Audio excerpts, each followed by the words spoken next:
Faith is the ability to see things that don't yet exist. Faith can turn difficulty into reality, positive reality. Here's what faith is for. Number one, faith is the ability to see it as it is. Faith doesn't mind seeing it as it is because faith is a miracle worker. Faith does not ignore the negative. Faith uses the negative.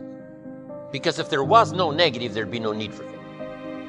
If everything is okay, what would you need faith for? You need faith because it isn't okay. Now, what isn't okay? Who knows? The situation that isn't okay.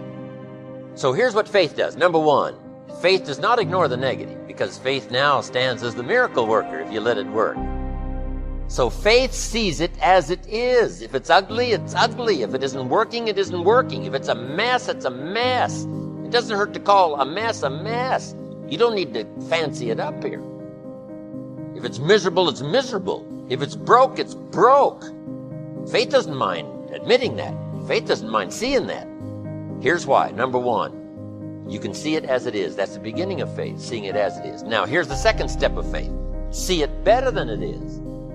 Couldn't you see beyond the mess? The mess is for today. Couldn't you look into tomorrow? The answer is yes, I guess I could look into tomorrow. Humans have this incredible ability to look into tomorrow, to look into next week.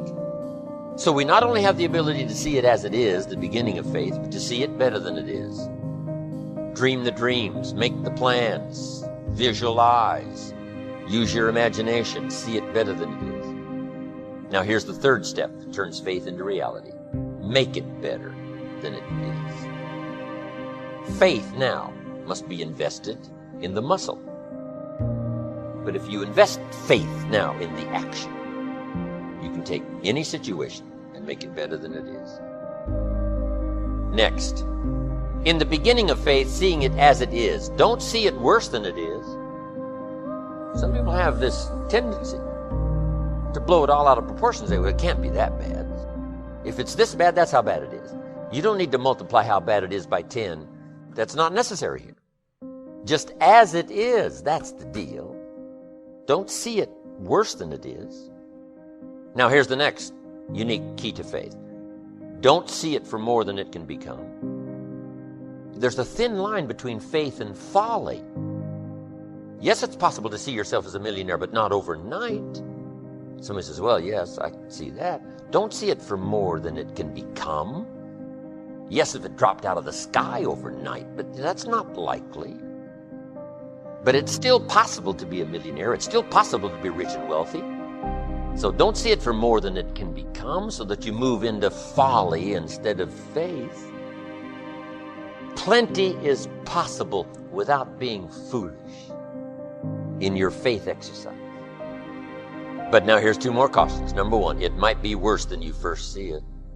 You better look underneath. Because sometimes you just look at the surface. You better take a look so that you can really see it as bad as it is. Not to overblow it now, but to make sure you see it as bad as it really is. Now here's the next one. Give yourself a chance to understand that it could be far more in the future than what you can first see. By faith, here's all you can see. But you take the first step. Take the first step of what you can see. But give yourself a chance to be able to see it for more than what you first see. On a foggy night, if all you can see is 100 feet, here's what you do. Walk that first 100 feet, now you can see another 100 feet. You can't see the 200 feet. But if you can see 100 feet, you walk the first 100 feet, now you can see another 100 feet.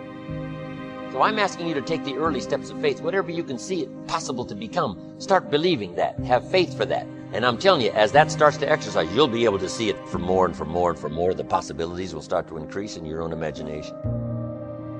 I made a t-shirt one time that said, faith don't make it easy. Faith makes it possible. All you want is the strength to get through your life. See, in life, everything that happens to you, there's a lesson in it. There's a lesson in it for you. If you look at it, whatever happens to you, just look at and view life that you're a student of the universe and say, what's in here for me to learn? You know, I've been going through a lot lately. Somebody sent me a plaque. You know what it said? It said, on the days that I feel like I'm not gonna make it. On the days that it feels like I can't endure anymore, I think back on my track record for surviving all my bad days.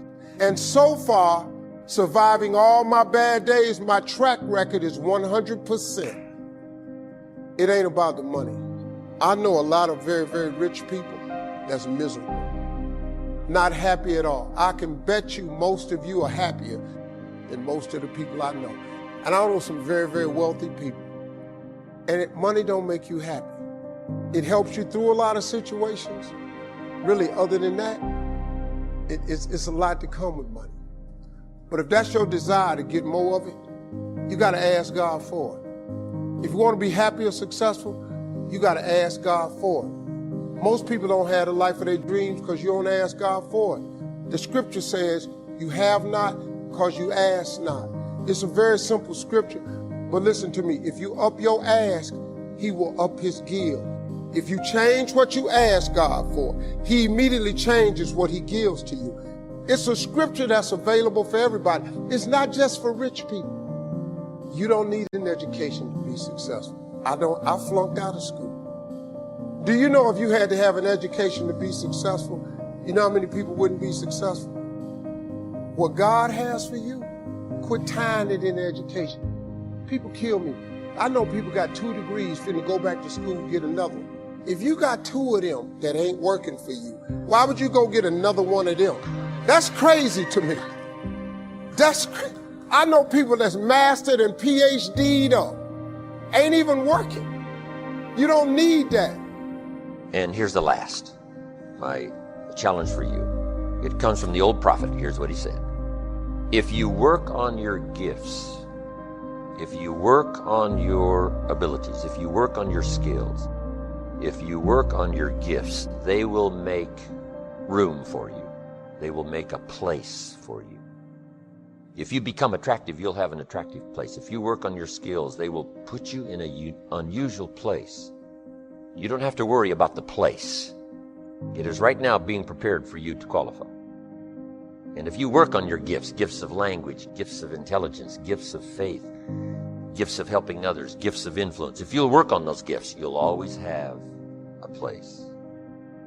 I got to be one of the great examples. Look where my gifts have brought me to this place. I worked hard on my gifts. I worked hard on my skills. I worked hard on my delivery. I worked hard on my ability to affect other people with language and words and experiences. And then my gifts brought me to unique places now around the world.